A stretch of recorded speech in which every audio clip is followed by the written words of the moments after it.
All right, guys. I got another video for you guys. Okay. As I said, I do have a 10-part movie, well, not movie, 10-part series that will talk about the real steps to empowering our people. Okay. In the first video, I talked about the 5 generation rule, which basically talks about how um, you have to basically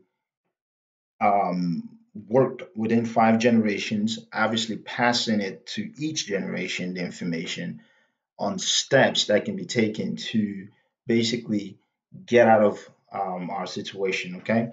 I know I said I was going to talk about separating yourself from non-productive people in your group. Okay. But I'm actually going to jump to the third one, but I will make the second video and upload that also.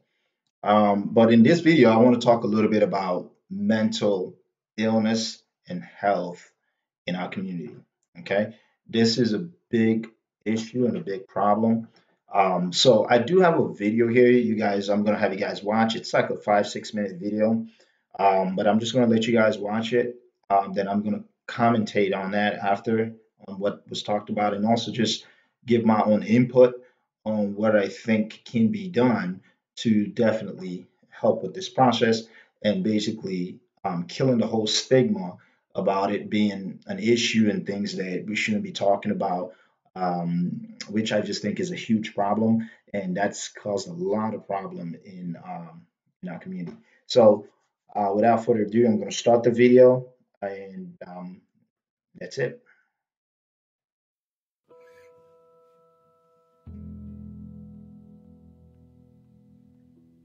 I really just couldn't accomplish anything that I wanted to do. I was trying desperately to either go to school or go to work, and I couldn't. I was in a desperate crisis situation. Her mental illness was so obvious, but at the same time, her desperation and sadness was so obvious as well. You know, I often tell people that I was a real mess. That leads ultimately to a point in your life where you feel that you just can't take it anymore and you're ready to check out. The King of Kings lifted me off the floor that night and said to me, Clarence, what are you doing? And I said in retort, why me? And no sooner did I get those words out of my mouth, the answer came, well, why not you? Would you rather your sister or your brother or your child?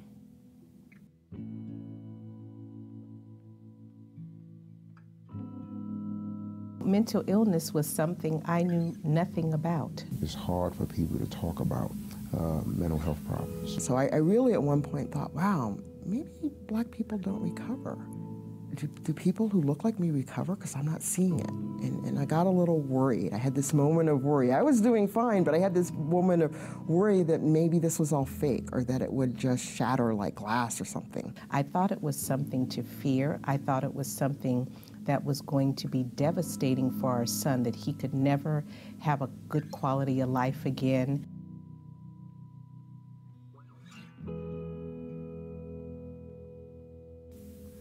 You don't have to suffer alone.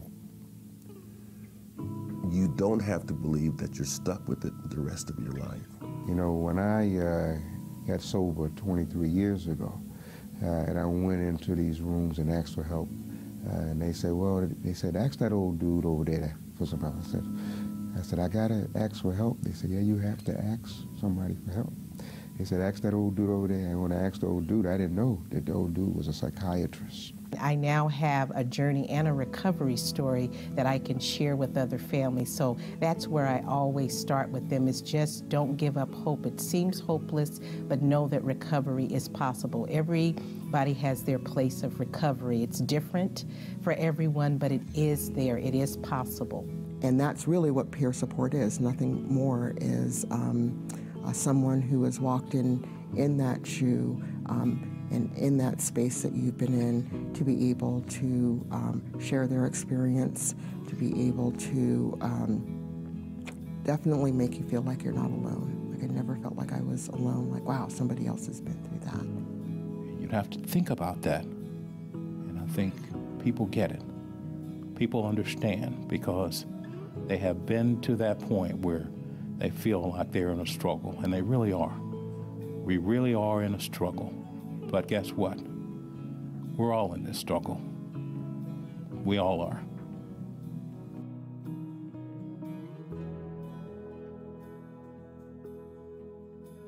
See, that was the thing that I learned from NAMI and was able to pass on to him, was about recovery, and say you can have that great quality of life. You can be, many of the things that you've always wanted to be. You just happen to have a mental illness at the same time. Recovery is not, these symptoms are going to go away and I'm going to be happy and carefree and joyful the rest of my life. Recovery is, in fact, having achieved a greater capacity for things like love and creativity and work and integrity. In recovery, I learned, you take 2 steps forward, 1 step back, 3 steps forward, 2 steps back. It's this sort of back and forth, back and forth. But what I like about the spiral sort of analogy is you're always moving forward. And sometimes I may be moving a little bit slower, or it may even appear that I've stopped, but I haven't gone backwards. I'm still moving forward.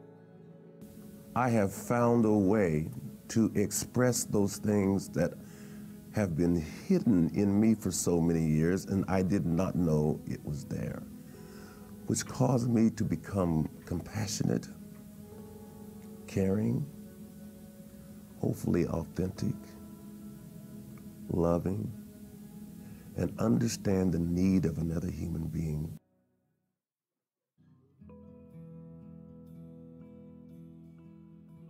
The critical thing that I found in NAMI was that there's a voice.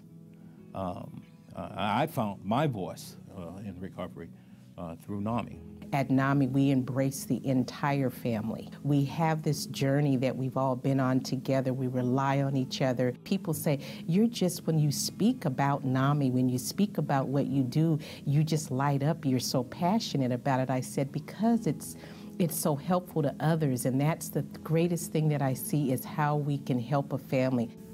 I have found a way to not extend my life, but to make my life more relative to human beings. And I've done that through what I've learned, not just through NAMI, the principles and all that, but through the people who are so passionate and who are so desperately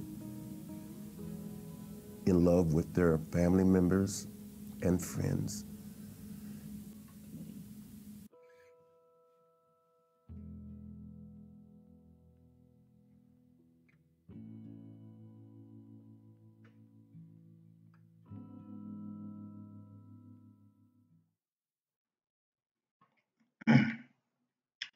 All right, guys. I just wanted to show you that video real quick. Um, First, I want to thank the NAMI group for um, for the video, and also I just want to um, just talk a little bit about what we just saw. Okay, um, as you can see, there's something that's been repetitive in this whole thing, and it's been the fact that we don't want to get help. Okay, we tend to want to put it to the side and just say like it's not a big issue. Um, Even just being depressed is a form. I'm not a psychiatrist or doctor by any means, but I mean, you could just tell that just being depressed and being low is a form of mental illness to a certain degree, because it's basically bringing you to your lowest point in life, and this can affect the way that you basically share information, the way you interact with people, the way you function as a human being as a whole. So the reason why I play this video is just to talk a little bit about mental illness and obviously promoting NAMI, um, you know, um, recovery group. So if you or any family member have issue, you can always contact them. But the main reason for this video is just to address that issue. Okay. Um, I think again, part of the steps I spoke about, part of what you have to do is if there's anybody in your family, okay, whether it's your immediate family, extended family, mostly your immediate family that has these issues, you need to address that. Okay, you need to address it. You need to share it with other members of your family. You need to get help, whichever way you can. Um, and address it because in a lot of cases you can really help even if they can't live a fulfilled life, at least you can help them live a substance life, like basically where they can function, within your group, within your community. Um, and uh, and I'm not a big fan of procreating if you have mental issues. I know a lot of people wouldn't like me saying that, but if you can't take care of yourself, there is no way you can take care of, a child. Or, and again, my video stems to the whole fact of, promoting wealth, promoting a legacy, pushing legacy towards your offspring, and to do that, certain group in your family just can't do certain things, and if they have certain issues, that can be addressed, okay, and just to help, get them help and basically try to get them out of that mindset. Now, again, like I said, something as simple as depression could also be that. So, in a lot of cases, there are, people that are at least, somewhat depressed, in the Black community, whether it's because they don't have jobs, whether it's a self-esteem issue kind of thing, whether it's a problem that they're dealing with themselves personally. It could be a variety of issues and things that can basically just cause them to feel and be in that state. So sometimes getting help just for the depression, that can help a lot, snap you out of that situation, snap you out of that mindset and that way of thinking, and get you back on track. Okay, because obviously, if you're functioning and being productive to with yourself, it basically flows out to your community, flows out to your family. If you're able to work and if you're able to function, as a human being and interact with people, it helps and benefits you, which helps in return to bring wealth and resources to your community. So I think that mental issue is something that is very serious in the Black community, and this is something that really needs to be addressed. I think we shouldn't be putting it on the side. We shouldn't be trying to hide it and say, well, hey, we can't talk about it. It's not something we talk about. It's just not, to me, I feel like you're doing a lot of damage to your bloodline, to your family tree, your family name by not addressing those issues. If a family member has those problems, I really feel and really strongly believe that that needs to be addressed. All right. So guys, that will be the end for this for the part three. Okay. The next video I'm going to make is again, it's going to be the second one, which talks about how we need to separate ourselves from non-productive people in our group. I think that's extremely important. Again, these are step by step of things that needs to be done and addressed to move forward into building legacies for your family and generations to come. Okay. So I mean, it's gonna get really deeper, and I know like I'm trying to and I'm trying to keep it as decent as possible so everybody can watch this, like the whole family can watch this. Anybody of any age can watch it. So I'm trying to keep it clean, keep it decent. But anyways, guys, I'm gonna head out. Please subscribe to my video. Please click on the like button. I will really appreciate it. And if you guys have any questions, anything, or anything that you want to share with me, I will really appreciate it. And guys, thanks a lot for watching my video. On to the next one. I'm out.